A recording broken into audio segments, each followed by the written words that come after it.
Ron, may bumubukol. Ayun o. Ay. Hello mga boss, nandito tayo ngayon sa Las Piñas sa E&A Motorcycle Parts and Accessories Shop. Kaya tayo nandito dahil ito yung ating motor. Walang iba kundi yung Suzuki Raider.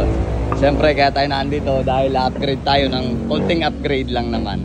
I-upgrade natin ang ating TRC Racing na shock absorber. Lighten to lighten. Ito ay para sa harapan. Ayan, ito ay siyempre yung ating stock. Ito naman ay alloy. Alright, alloy itong ating to. Lighten o. Ibig sabihin mas magaan lang. Ayan. Saka siyempre alloy. Mas maganda.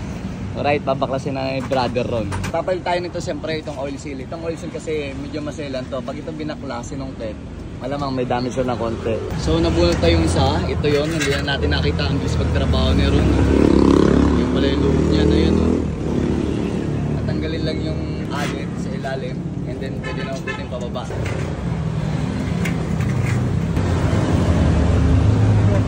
Ayun no.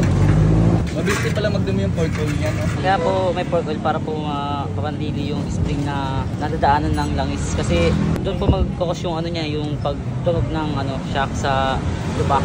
Oil lumalagot po. Pag wala na pong pork oil, doon po yung lalagatok po siya. May natutunan naman tayo kayo ron, no? Batang mekaniko. Ayan, check mo na yung ating ipapalit. Ang ganda ng casing, ano? Kala mo, touchy case eh. Ayun no. Yan pa yung sticker fence yan, RC. O, pakita mo sa madlang people.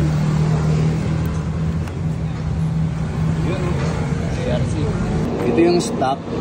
Alright, ayan. Kukumpara natin yung bigat. Alloy din pala to. So, mabigat nga lang. Kaysa dito sa CNC na alloy. Kaya tinawag na CNC dahil computer yung nag-design nito. Mas manipis, mas magaan. Alright, magaan lang ng konti. Mga 300 grams ang bawat isa. Okay.